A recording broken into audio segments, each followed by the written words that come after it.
क्या ब्यूनाव वास्तव में घोटाले में शामिल है या यह एक गलतफहमी है?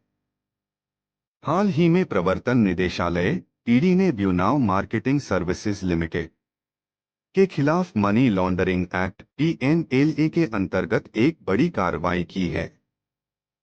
मीडिया रिपोर्ट्स के अनुसार कंपनी पर करीब 3,500 रुपए करोड़ के क्लाउड पार्टिकल स्कीम के तहत निवेशकों को धोखा देने का आरोप है। इसके चलते कंपनी की कई संपत्तियों को जब्त किया गया, जिसमें लग्जरी गाड़ियां, अचल संपत्तियां और बैंक खातों की राशि शामिल है। लेकिन क्या वाकई यह एक घोटाला है? इस मामले के कई पहलू ऐसे हैं जो यह संकेत देते हैं कि हो सकता है यह कोई वित्तीय धोखाधड़ी न होकर एक व्यावसायिक मॉडल की गलत व्याख्या या अनावश्यक संदेह का परिणाम हो। यूनाव की वैश्विक साख और सरकारी साझेदारियां। कंपनी ने बुल्गारिया सरकार के साथ डेटा इंफ्रास्ट्रक्चर परियोजनाओं पर काम किया है, जो किसी भी कंपनी की अंतर्राष्ट्रीय मान्यता को दर्शाता है। यूनेस्को जैसी संस्थाओं को समय पर किराया दिया गया और कई अंतर्राष्ट्रीय सम्मानों में कंपनी को आमंत्रित किया गया।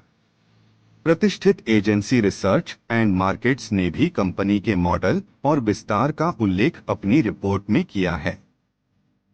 वित्तीय पारदर्शिता और कर भुगतान। कंपनी के अनुसार उसने अपने सभी वित्तीय लेन देन बैंकों के माध्यम से किए हैं, कोई नकद लेन देन नहीं। सभी सेवाओं पर GST व अन्य सरकारी करों का नियमित भुगतान किया गया है।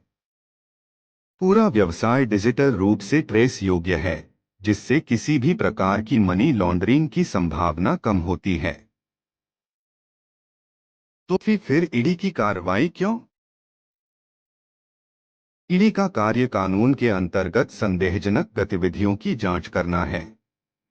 यदि किसी योजना में उच्च रिटर्न की पेशकश की जाती है और उसका तकनीकी आधार स्पष्ट नहीं है, तो वह जांच के घेरे में आ सकती है। लेकिन ईडी की कार्रवाई का अर्थ यह नहीं कि कंपनी दोषी सिद्ध हो चुकी है, यह सिर्फ जांच की एक प्रक्रिया है।